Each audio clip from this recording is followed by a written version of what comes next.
મિત્રો, આજે 3 જાન્યુઆરી માતા સાવિત્રીબાઈ ફૂલેની જન્મજયંતિ.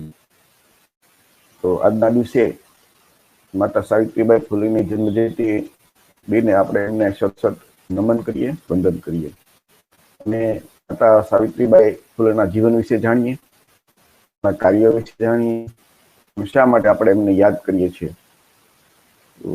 ભારતમાં સૌ પ્રથમ મહિલાઓ માટે સ્કૂલ શાળા શરૂ કરનાર માતા સાવિત્રીબાઈ ફૂલે ને હંમેશા આપણો ભારત દેશ યાદ રાખશે. એમનો જન્મ છે ને 3 જાન્યુઆરી 1831 રોજ બોમ્બે પ્રેસિડેન્સીના નાયગાંવમાં થયો હતો. એમનું અવસાન 10 માર્ચ 1897 રોજ થયું. શિક્ષણ એ સ્ત્રીનું રત્ન છે એમ સાવિત્રીબાઈ ફૂલે કહેતા. ભારતના વંચિત વર્ગને શિક્ષણથી વંચિત રાખવામાં આવ્યા અને હજારો વર્ષો સુધી ગુલામ રાખવામાં આવ્યા. સાવિત્રીબાઈ ફૂલે ગુલામીથી મુક્તિ માટે શિક્ષણને મોટું શસ્ત્ર બનાવ્યું અને તેમણે મહિલા અને દલિતોને અને બહુજનોને શિક્ષિત કરવાનું તેમના જીવનનું એક મિશન બનાવ્યું, ધ્યેય બનાવ્યું. મહિલાઓ માટે, શૂદ્ર વર્ણના લોકો માટે, એના હક અને અધિકાર માટે એ સંઘર્ષ કરનાર સાવિત્રીબાઈ ફૂલે હતા. એમના પતિ રાષ્ટ્રપિતા જ્યોતિબા ફૂલેની સાથે ખભે અને ખભે મિલાવીને તેઓ કામ કરતા હતા. આ ફૂલે દંપતી, જ્યોતિબા ફૂલે અને સાવિત્રીબાઈ, એમને જોયું કે ભાઈ શિક્ષણના અભાવે છે ને આ શૂદ્રો અને અતિશૂદ્રો, શૂદ્રો જ્યોતિબા કહેતા તો જે ઓબીસીમાં આજની જાતિ છે ને, જેની સાથે અસ્પૃશ્યતા વ્યવહાર નહોતો, પણ જે હિન્દુ બ્રાહ્મણ ધર્મની અંદર બ્રાહ્મણ, ક્ષત્રિય કે વૈશ્ય નથી અને બાકીના જે વધ્યા એ બધા શૂદ્ર વર્ણના. અને જે એસસી એસટી છે, જેને દલિત આદિવાસી કહીએ, એને જ્યોતિબા ફૂલે અતિશૂદ્રો કહેતા. તો જ્યોતિબા ફૂલે, સાવિત્રીબાઈ ફૂલેને એમ કહેવાનું હતું કે આ શિક્ષણ એને વર્ષોથી 1000 વર્ષથી એમને શિક્ષણથી વંચિત કરવામાં આવ્યા હતા. તો એ શિક્ષણના અભાવે આજની લોકો એમ કે ભાઈ ગુલામીમાં જકડાઈ ગયા છે. એટલે વર્ષ 1873 લખાય એમનું જે પ્રખ્યાત પુસ્તક છે ને, જ્યોતિબા ફૂલેનું ગુલામગીરી, એમાં લખ્યું છે કે ભાઈ શૂદ્રો અને અતિશૂદ્રો ભારતના વતની હતા અને જે વિદેશી થી જે બ્રાહ્મણ આવ્યા ને એમને એના ઉપર અત્યાચાર કર્યા. એનો જે મૂળ સમણ સંસ્કૃતિ બૌદ્ધ ધર્મ તો એને ખતમ કરીને બ્રાહ્મણ ધર્મની સ્થાપના કરીને પોતાની શ્રેષ્ઠતા જાળવી રાખવા માટે તેઓએ ધર્મ ઈશ્વર નામે પુસ્તકોનો સહારો લીધો અને જેની મદદથી લોકોને અજ્ઞાનતા, અંધકારમાં રાખવામાં આવ્યા. જ્યોતિબા ફૂલેના આ વિચારો હતા કે જે વિદેશથી બ્રાહ્મણો આવ્યા ને એમને ઈશ્વર અને ધર્મના નામે બ્રાહ્મણોએ લખેલા બધા શાસ્ત્રોમાં આપણા જે એસસી એસટી ઓબીસીના જે શૂદ્રવર્ણના અતિશૂદ્રના લોકોને ગુલામ બનાવવા માટે ઈશ્વર અને ધર્મના નામનો ઉપયોગ કર્યો. ગુલામીની આ બેડીઓ હજારો વર્ષથી કંટરપંથીઓ એટલે જે મનુવાદી બ્રાહ્મણવાદીઓએ બાંધી છે. સાવિત્રીબાઈ ફૂલે એમની જે એક કવિતા છે ને, ટૂંકી કવિતા શૂદ્ર કા શબ્દાર્થ, એમણે કહ્યું કે શૂદ્ર એટલે કે મૂળ વતની, આપણા દેશના મૂળ, અને આક્રમણખારો જે છે બ્રાહ્મણવાદી બ્રાહ્મણો, એમને આપણને એમ કે હેરાન કર્યા અને આપણને જે મૂળ આપણી સંસ્કૃતિથી, બૌદ્ધ સંસ્કૃતિ, સમાજ સંસ્કૃતિથી વિમુખ કરી અને એ બ્રાહ્મણ સંસ્કૃતિ વાદી અને એમાં આપણને અધિકાર વંચિત શૂદ્ર બનાવ્યા. આ હતા સાવિત્રીબાઈ ફૂલે અને જ્યોતિબા ફૂલેના શબ્દો, એના વિચારો. એ ગુલામગીરીના બધું મોટા ભાગે તમે વાંચશો ને પુસ્તક એમાં જોવા મળશે. આ ગુલામી અને શોષણમાંથી કેવી રીતે છુટકારો મેળવવો, જે ફૂલે છે ને એનો જવાબ કે શિક્ષણ લ્યો, અજ્ઞાન દૂર કરો અને શિક્ષણ દ્વારા શૂદ્રો અને અતિશૂદ્રો તેમના અવલંબનને સમજી શકશે. અંગ્રેજનું શાસન હતું એટલે થોડાક બીજા હક અને અધિકાર મળતા શરૂ થયા હતા. ભણવાનું દરેકને છૂટ મળી હતી પહેલી વખત. એટલે એમણે કીધું ભાઈ આ તમે શિક્ષણ તો બ્રાહ્મણોની ઝાળ છે ને એમાંથી તમે બહાર નીકળી શકશો અને જે એના ઉપર આશ્રિત થઈ ગયા છે તો એમાંથી આપણે બહાર નીકળી શકશું. શૂદ્રો અને અતિશૂદ્રોની ગરીબી માટે જવાબદાર અજ્ઞાનતા, રિવાજો, રૂઢિચુસ્તતા અને જે બંધન છે ધાર્મિક પરંપરાઓ, એની કારણે આપણે લોકો એ પાછળ રહી ગયા છે અને પરિણામે ગરીબીના એસિડથી બળી ગયા એમ આપણા લોકો, એમ એસસી એસટી ઓબીસી શૂદ્રો અને અતિશૂદ્રો. પાઠશાળા જ ઇન્સાનના સાચા ઘરેણા છે. એટલે આ કોણ હતા? સાવિત્રીબાઈ ફૂલેના. કે શિક્ષણનો માર્ગ એ સ્ત્રી મુક્તિનો માર્ગ છે. આ તેમની રચનાઓ પરથી સ્પષ્ટપણે જોવા મળે છે. ઉદાહરણ તરીકે સંગીત નાટિકા જે કવિતા છે એમાં સાવિત્રીબાઈ કહે છે કે સ્વમાન સ્વાભિમાન સાથે જીવવા માટે દીકરીઓ સારી રીતે અભ્યાસ કરો અને ખૂબ સારી રીતે અભ્યાસ કરો. રોજ શાળાએ જાઓ અને તમારા જ્ઞાનમાં વધારો કરો. દરેક મનુષ્યનું સાચું રત્ન એ શિક્ષણ છે. દરેક સ્ત્રીએ શિક્ષણનું રત્ન ધારણ કરવું પડશે. તો જ્યારથી બ્રાહ્મણ ધર્મની સ્થાપના થઈ ને, જેને આપણે અત્યારે હિન્દુ ધર્મ કહીએ કે સનાતન ધર્મ કહીએ, ત્યારથી સ્ત્રીઓનું શિક્ષણથી વંચિત કરવામાં આવી હતી, શૂદ્રો અને સ્ત્રીઓને. તો પહેલી વખત શૂદ્રો અને સ્ત્રીઓ માટે, શૂદ્રો માટે તો સ્ત્રીઓ નહીં, તો એ સાવિત્રીબાઈ ફૂલે જે શાળા કરીને એમાં પહેલી વખત સ્ત્રીઓને શિક્ષણ મળ્યું, દરેક વર્ણની, બધી સ્ત્રીઓ માટે. એટલે કહી શકીએ ને કે ખરેખર તો વિદ્યાની દેવી સરસ્વતી નહીં, પણ આપણે સાવિત્રીબાઈ ફૂલેને કહી શકીએ. શૂદ્રો અને અતિશૂદ્રો અને સ્ત્રીઓના શિક્ષણના ક્ષેત્રમાં તેમના કાર્યને કારણે પતિને એમ કે પ્રક્રિયાશીલ દારવાદી, એટલે મીન્સ કે જે કટ્ટરવાદી જે બ્રાહ્મણો હતા ને એનો બહુ વિરોધનો સામનો કરવો પડ્યો. તો એમના પર એ જે સાવિત્રીબાઈ ફૂલે એ જયારે ભણવા જતા ને, તો એ રસ્તામાં એની સ્કૂલે જાય, શાળાએ જાય, એના ઉપર ગોબર, છાણ ને ગારો ને એવું પથ્થર ને એવું બધું ફેંકતા. તો સાવિત્રીબાઈ એક થેલીમાં એક બીજા જોડ કપડા રાખતા સાથે, એટલે સ્કૂલમાં જઈને બદલાવીને ભણતા. એટલે આટલી એની નિષ્ઠા હતી.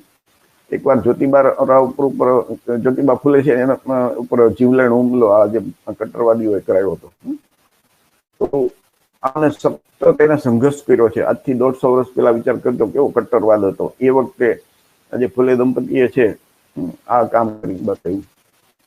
તેમની સખત મહેનતના કારણે 1848 થી 1852 ની વચ્ચે 18 થી વધુ એમ શાળા ખોલવામાં આવી.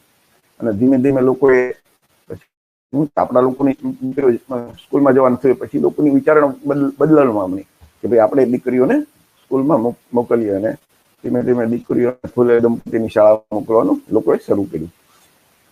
આ તમામ યોગદાનને મહત્વ આપવા માટે 3 જાન્યુઆરીએ શિક્ષણ દિન ઉજવવાની માંગણી છે. જે આપણા ઓબીસી ના લોકો છે ને, એ માંગણી કરે છે કે ભાઈ શિક્ષણ દિન છે એ 3 જાન્યુઆરી હોવું જોઈએ. અત્યારે શિક્ષણ દિન કેવી રીતે ઉજવાય છે? તો કે 5 સપ્ટેમ્બરના રોજ ઉજવવામાં આવે છે. 5 સપ્ટેમ્બર છે એ બીજા રાષ્ટ્રપતિ અને પ્રથમ ઉપરાષ્ટ્રપતિ સર્વપલ્લી રાધાકૃષ્ણન એનો જન્મદિવસ છે. એટલે એના જન્મદિવસે એ શિક્ષણ દિન ઉજવવામાં આવે છે. ખરેખર રાધાકૃષ્ણને છે એના બદલે સાવિત્રીબાઈ એના જન્મદિવસને શિક્ષક દિન ઉજવવાની માંગણી આપણા લોકો કરે છે. એને દલીલ આપણી એ છે કે રાધાકૃષ્ણ બ્રાહ્મણ હતા. એમણે નીચલી જાતિના જે દેશના 85% લોકો છે, શૂદ્ર, અતિશૂદ્રો, આદિવાસી, તો એના માટે તો કોઈ કામ કર્યું જ નથી શિક્ષણનું, અથવા તો એને આગળ લાવવા માટે. તો એના નામે આ જે શિક્ષક દિન ઉજવાય છે એ ખરેખર કેવી રીતે વ્યાજબી કહેવાય? એ આપણા લોકોની માંગણી છે કે શિક્ષક દિન પણ એ બદલાવો જોઈએ.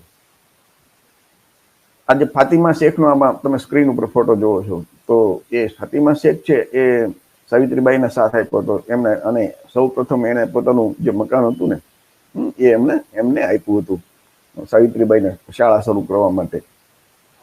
આ ઉપરાંત સાવિત્રીબાઈ છે ને એ સમાજના વિધવા ઉત્થાન તેમજ પુનર્લગ્ન માટે પણ એમણે કામ કર્યું હતું. તેણે કાશીબાઈ નામની એક બ્રાહ્મણ વિધવાને જન્મેલા બાળકને દત્તક લીધું હતું. એ કાશીબાઈ છે એ તો આપઘાત કરવા જતી હતી, ત્યાંથી એને બચાવી અને એમના ઘરે લાવ્યા અને એમને બાળકને જન્મ આપ્યો અને એમને દત્તક લીધો. પોતાના બાળકો એને જન્મ નથી આપ્યો, એને પેદા નથી કર્યા, એટલા માટે પણ એમને આમ વિધવાનું બાળક હતું એને દત્તક લીધું અને એને ભણાવી ગણાવીને ડોક્ટર બનાવ્યો. બાદમાં એના આંતરગ્રંથિ લગ્ન પણ કરાવ્યા હતા.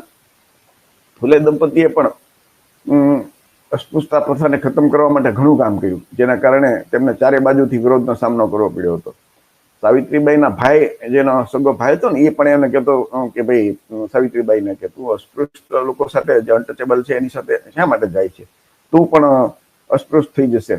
તો આ વિષય ઉપર એ સાવિત્રીબાઈ એના ભાઈને કહેતા હતા કે તમારા જેવા લોકોને કારણે તમે માણસો કેમ નથી માનતા, તમે એમને શા માટે ટાળો છો, શા માટે તમે એને અસ્પૃશ્ય માનો છો?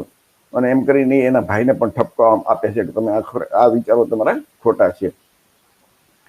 તો આપણો સમાજ આજે જે પણ જાતિવાદ, ભેદભાવ અને અસમાનતા, અંધશ્રદ્ધા, શોષણ, બ્રાહ્મણવાદ સામે જજુમી રહ્યો છે, જેની સામે લગભગ 150 વર્ષ પહેલા ફૂલે દંપતીએ અવાજ ઉઠાવ્યો હતો. સાવિત્રીબાઈને યાદ કરવાનો, તેમના દ્વારા બતાવેલ માર્ગો પર ચાલવાનો પ્રયાસ કરતા વધુ સારો રસ્તો કેવો હોઈ શકે? આપણે એમને જન્મજયંતિ યાદ કરીએ છીએ તો એને વંદન કરીએ છીએ તો આપણા માટે એક જ ઉપાય છે કે સાવિત્રીબાઈ ફૂલે, જ્યોતિરાવ ફૂલે જે આપણને રસ્તો બતાવ્યો છે, જે બ્રાહ્મણવાદ સામે એમને લડાઈ લડ્યા છે અને એમાંથી મુક્તિ મેળવવાનો જે રસ્તો બતાવ્યો છે, એ જ રસ્તો ડોક્ટર બાબા સાહેબ આંબેડકર એમણે બતાવ્યો છે. તમને ખ્યાલ છે કે ડોક્ટર બાબા સાહેબ આંબેડકરે જ્યોતિબા ગુરુ માન્યા હતા. વિચાર કરજો, ભારતના સૌથી વિદ્વાન વ્યક્તિ ડોક્ટર બાબા સાહેબ આંબેડકર એ જ્યોતિબા ફૂલેને ક્યારે ગુરુ માન્યા હોય? કેટલું એમની ઊંચાઈ હશે, વિચાર કરજો જ્ઞાનની. તો એમણે બાબા સાહેબે 3 ને ગુરુ માન્યા હતા, ગૌતમ બુદ્ધ, સંત કબીર અને જ્યોતિબા ફૂલે.